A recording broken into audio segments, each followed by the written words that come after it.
Chapter 4. Well, I went home, but the moment I was back, I knew that I had one mission in life, and that was to get a steak and go back to Wall Street. That was the only place in the country where I could trade heavily. Someday, when my game was all right, I'd need such a place. When a man is right, he wants to get all that is coming to him for being right. I didn't have much hope, but of course, I tried to get into the bucket shops again. There were fewer of them, and some of them were run by strangers. Those who remembered me wouldn't give me a chance to show them whether I had gone back as a trader or not. I told them the truth, that I had lost in New York whatever I had made at home, that I didn't know as much as I used to think I did, and that there was no reason why it should not now be good business for them to let me trade with them. But they would. And the new places were unreliable. Their owners thought 20 shares was as much as a gentleman ought to buy, if he had any reason to suspect he was going to guess right. I needed the money, and the bigger shops were taking in plenty of it from their regular customers. I got a friend of mine to go into a certain office and trade. I just sauntered in to look them over. I again tried to coax the order clerk to accept a small order, even if it was only 50 shares. Of course, he said no. I had rigged up a code with this friend so that he would buy or sell when and what I told him, but that only made me chicken feed. Then the office began to grumble about taking my friend's orders. Finally, one day, he tried to sell 100 St. Paul, and they shut down on him. We learned afterward that one of the customers saw us talking together outside and went in and told the office. And when my friend went up to the order clerk to sell that 100 St. Paul, the guy said, "We're not taking any selling orders in St. Paul, not from you." "Why? What's the matter, Joe?" asked my friend. "Nothing doing, that's all," answered Joe. "Isn't that money any good? Look it over. It's all there." And my friend passed over the 100, my 110s. He tried to look indignant, and I was looking unconcerned. But most of the other customers were getting close to the combatants, as they always did when there was loud talking or the slightest semblance of a scrap between the shop and any customer. They wanted to get a line on the merit of the case in order to get a line on the solvency of the concern. The clerk, Joe, who was a sort of assistant manager, came out from behind his cage, walked up to my friend, looked at him, and then looked at me. "It's funny," he said slowly. "It's damn funny that you never do a single thing here when your friend Livingston isn't around. You just sit and look at the board by the hour, never a peep. But after he comes in, you get busy all of a sudden. Maybe you're acting for yourself, but not in this office anymore. We don't fall for Livingston tipping you off." Well, that stopped my board money, but I had made a few hundred more than I had spent, and I wondered how I could use them, for the need of making enough money to go back to New York with was more urgent than ever. I felt that I would do better the next time. I had had the time to think calmly of some of my foolish plays. And then, one can see the whole better when one sees it from a little distance. The immediate problem was to make the new steak. One day, I was in a hotel lobby, talking to some fellows I knew who were pretty steady traders. Everybody was talking stock market. I made the remark that nobody could beat the game on account of the rotten execution he got from his brokers, especially when he traded at the market, as I did. A fellow piped up and asked me what particular brokers I meant. I said, the best in the land, and he asked who might they be. I could see he wasn't going to believe I ever dealt with first-class houses, but I said, I mean any member of the New York Stock Exchange. It isn't that they're crooked or careless, or when a man gives an order to buy at the market, he never knows what that stock is going to cost him until he gets a report from the brokers. There are more moves of 1 or 2 points than of 10 or 15, but the outside trader can't catch the small rises or drops because of the execution. I'd rather trade in a bucket shop any day of the week, if they'd only let a fellow trade big. The man who had spoken to me I had never seen before. His name was Roberts. He seemed very friendly disposed. He took me aside and asked me if I've ever traded in any of the other exchanges, and I said no. He said he knew some houses that were members of the Cotton Exchange and the Produce Exchange and the smaller stock exchanges. These firms were very careful and paid special attention to the execution. He said they had confidential connections with the biggest and smartest houses on the New York Stock Exchange. And through their personal pool and by guaranteeing a business of hundreds of thousands of shares a month, they got much better service than an individual customer could get. They really cater to the small customer, he said. They make a specialty of out-of-town business. and they take just as much pains with a 10-share order as they do with one for 10,000. They're very confident and honest.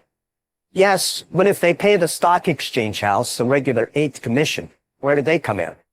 Well, they are supposed to pay the 8th, but he winked at me.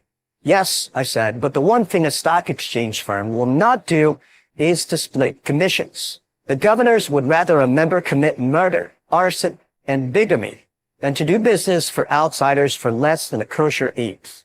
The very life of the stock exchange depends upon their not violating that one rule. He must have seen that I had talked with stock exchange people, for he said, listen, every now and then one of those pious stock exchange houses is suspended for a year for violating that rule, isn't it? There are ways and ways of abating so nobody can squeal. He probably saw unbelief in my face, for he went on. And besides, on certain kind of businesses, these wirehouses charge a 30-second extra in addition to the 8th commission. They're very nice about it. They never charge the extra commission except in unusual cases, and then only if the customer has an inactive account. It wouldn't pay them, otherwise. They aren't in business exclusively for their health.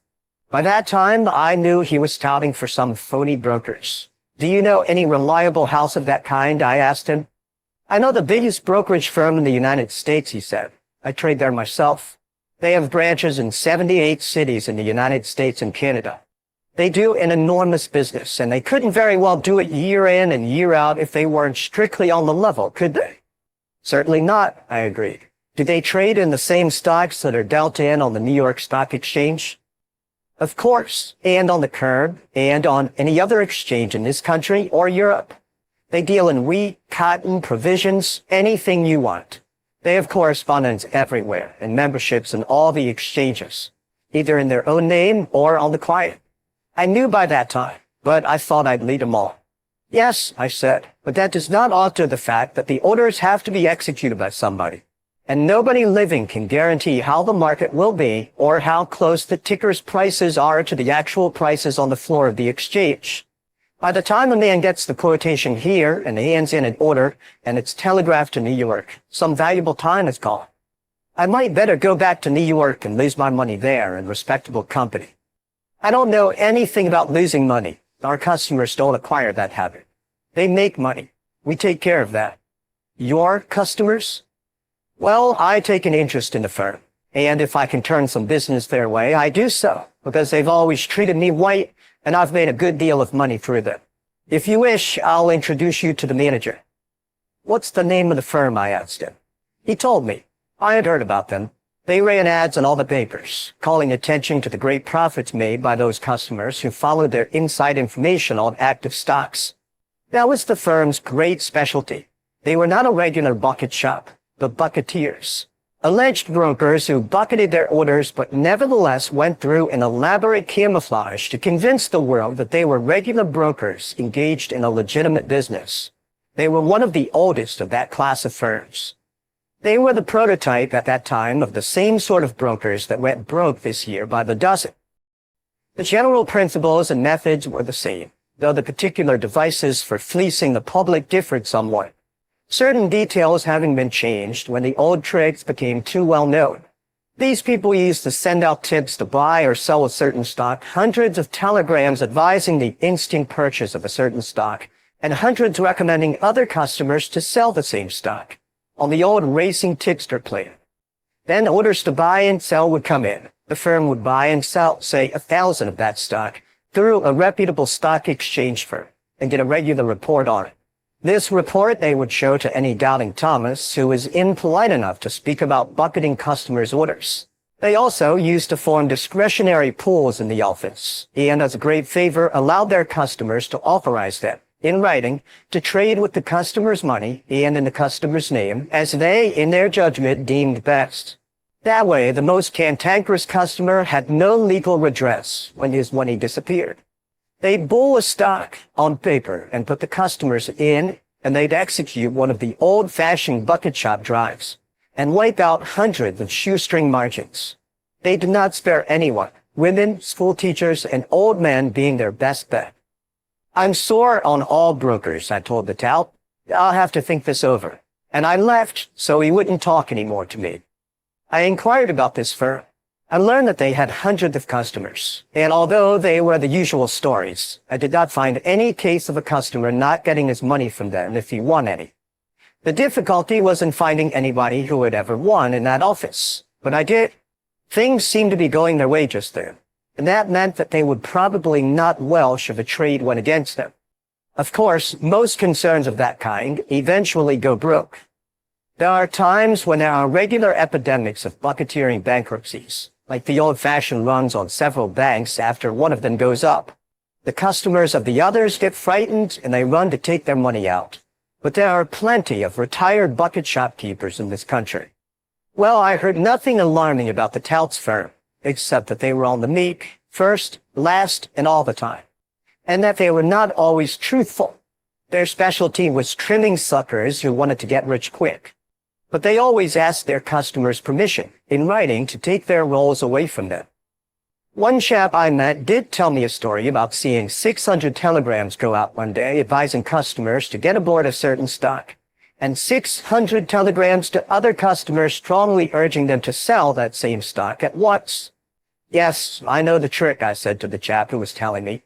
Yes, he said, but the next day they sent telegrams to the same people advising them to close out their interest in everything and buy or sell another stock. I asked the senior partner who was in the office, why do they do that? The first part I understand. Some of your customers are bound to make money on paper for a while, even if they and the others eventually lose. But by sending out telegrams like this, you simply kill them all. What's the big idea? Well, he said, the customers are bound to lose their money anyhow, no matter what they buy, or how, or where, or when.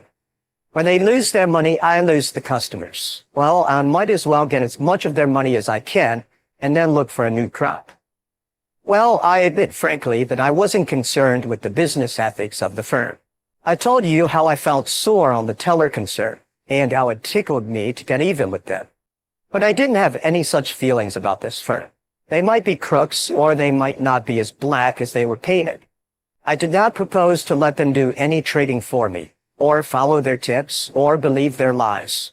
My one concern was with getting together a stake and returning to New York to trade in fair amounts in an office where you did not have to be afraid the police would raid the joint, as they did the bucket shops, or see the postal authorities swoop down and tie up your money so that you'd be lucky to get 8 cents on the dollar a year and a half later. Anyhow, I made up my mind that I would see what trading advantages of this firm offered over what you might call the legitimate brokers. I didn't have much money to put up this margin, and firms that bucketed orders were naturally much more liberal in that respect, so that a few $100s went much further in their offices. I went down to their place and had a talk with the manager himself. When he found out that I was an old trader and had formerly had accounts in New York with stock exchange houses, and that I had lost all I took with me, he stopped promising to make $1 million a minute for me if I let him invest my savings. He figured that I was a permanent sucker, the ticker hound kind that always plays and always loses, a steady income provider for brokers, whether they were the kind that bucket your orders or modestly content themselves with the commission. I just told the manager that what I was looking for was decent execution, because I always traded at the market and I didn't want to get reports that showed a difference of a half or a whole point from the ticker price. He assured me on his word of honor that they would do whatever I thought was right. They wanted my business because they wanted to show me what high-class brokering was. They had in their employ the best talent in the business. In fact, they were famous for their execution. If there was any difference between the ticker price and the report, it was always in favor of the customer. Though, of course, they didn't guarantee that. If I opened an account with them, I could buy and sell at the price which came over the wire. They were so confident of their brokers. Naturally, that meant that I could trade there to all intents and purposes as though I were in a bucket shop. That is, they let me trade at the next quotation. I didn't want to appear too anxious, so I shook my head and told him I guessed I wouldn't open an account that day, but I'd let him know. He urged me strongly to begin right away, as it was a good market to make money in. It was, for them, a dull market with prices seesawing slightly, just the kind to get customers in and then wipe them out with a sharp drive in the tick stock. I had some trouble in getting away. I had given him my name and address, and that very same day I began to get prepaid telegrams and letters urging me to get aboard of some stock or other in which they said they knew an inside pool was operating for a 50-point rise. I was busy going around and finding out all I could about several other brokerage concerns of the same bucketing kind. It seemed to me that if I could be sure of getting my winnings out of their clutches, the only way of getting together some real money was to trade in these near-bucket chucks. When I had learned all I could, I opened accounts with 3 firms. I had taken a small office and had direct wires run to 3 brokers. I traded in a small way so they wouldn't get frightened off at the very start. I made money on balance, and they were not slow in telling me that they expected real business from customers who had direct wires to their offices. They did not hanker the pikers. They figured that the more I did, the more I'd lose, and the more quickly I was worked out, the more they'd make. It was a sound enough theory when you considered that these people necessarily dealt with averages, and the average customer was never long-lived, financially speaking. A busted customer can't trade. A half-crippled customer can whine and insinuate things, and make trouble of one or another kind that hurts business.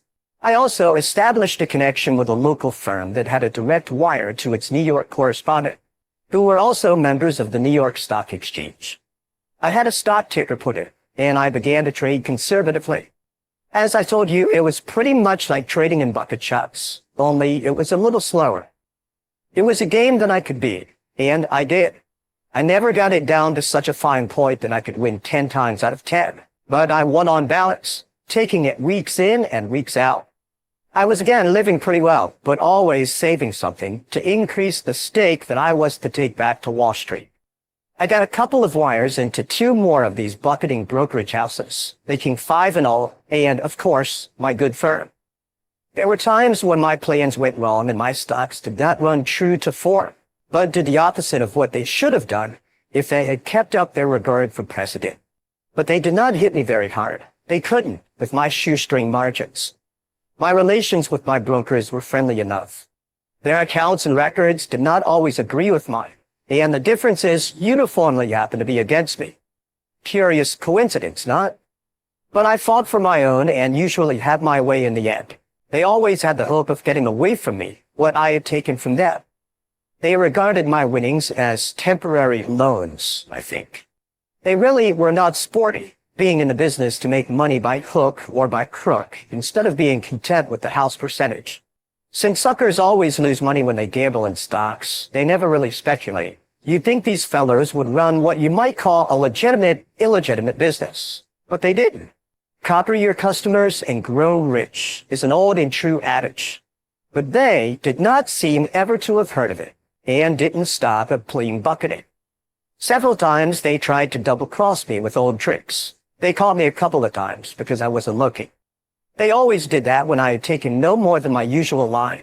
I accused them of being short sports, or worse. But they denied it, and it ended by my going back to trading as usual. The beauty of doing business with a crook is that he always forgives you for catching it. So long as you all stop doing business with him, it's all right as far as he is concerned. He's willing to meet you more than halfway. Magnanimous souls. Well, I made up my mind that I couldn't afford to have the normal rate of increase of my stake impaired by crook's tricks. So I decided to teach them a lesson. I picked out some stock that, after having been a speculative favorite, had become inactive, waterlogged. If I had taken one that never had been active, they would have suspected my play. I gave out buying orders on this stock to my 5 bucketeering brokers. When the orders were taken and they were waiting for the next quotation to come out on the tape, I sent in an order through my stock exchange house to sell 100 shares of that particular stock at the market. I urgently asked for quick action. Well, you can imagine what happened when the selling order got to the floor of the exchange. A dull, inactive stock that a commission house with out-of-town connections wanted to sell in a hurry. Somebody got cheap stock. But the transaction, as it would be printed on the tape, was the price that I would pay for my 5 buying orders. I was long on balance 400 shares of that stock at a low figure. The wirehouse asked me what I'd heard, and I said I had a tip on it. Just before the close of the market, I sent an order to my reputable house to buy back that 100 shares and not waste any time. But I didn't want to be short under any circumstances, and I didn't care what they paid. So they wired to New York, and the order to buy that 100 quick resulted in a sharp advance. I, of course, had put in selling orders for the 500 shares that my friends had bucketed. It worked very satisfactorily. Still, they didn't mend their ways, and so I worked that trick on them several times. I did not dare punish them as severely as they deserved, seldom more than a point or two on 100 shares. But it helped to swell my little hoard that I was saving for my next Wall Street venture. I sometimes varied the process by selling some stock short, without overdoing it. I was satisfied with my 600 or 800 clear for each crack. One day, the stunt worked so well that it went far beyond all calculations for a 10-point swing. I wasn't looking for it. As a matter of fact, it so happened that I had 200 shares instead of my usual 100 at one broker's, though only 100 in the 4 other shops. That was too much of a good thing for them. They were sore as pots about it, and they began to say things over the wires. So I went and saw the manager, the same man who had been so anxious to get my account, and so forgiving every time I caught him trying to put something over on me. He talked pretty big for a man in his position. That was a fictitious market for that stock, and we won't pay you a damn cent, he swore. It wasn't a fictitious market when you accepted my order to buy. You let me in then, all right, and now you've got to let me out. You can't get around that for fairness, can you? Yes, I can, he yelled. I can prove that somebody put up a job. Who put up a job, I asked. Somebody. Who did they put it up on? I asked. Some friends of yours were in it, as sure as pop, he said. But I told him, you know very well that I play a lone hand. Everybody in this town knows that. They've known it ever since I started trading in stocks. Now, I want to give you some friendly advice. You just send and get that money from me. I don't want to be disagreeable. Just do what I tell you. I won't pay it. It was a rigged-up transaction, he yelled. I got tired of his talk, so I told him, you'll pay it to me right now and here. Well, he blustered me a little more and accused me flatly of being the guilty thimble rigger, but he finally forked over the cash. The others were not so rambunctious. In one office, the manager had been studying these inactive stock plays of mine. And when he got my order, he actually bought the stock for me, and then some for himself and the little board, and he made some money. These fellows didn't mind being sued by customers on charges of fraud, as they generally had a good technical legal defense ready. But they were afraid I'd attach the furniture or the money in the bank. I couldn't because they took care not to have any funds exposed to that danger. It would not hurt them to be known as pretty sharp, but to get a reputation for welshing was fatal. For a customer to lose money at his broker's is no rare event. But for a customer to make money and then not get it is the worst crime on the speculator's statute books. I got my money from all, but that 10-point jump put an end to the pleasing pastime of skinning skinners. They were on the lookout for the little trick that they themselves had used to defraud hundreds of poor customers. I went back to my regular trading, but the market wasn't always right for my system.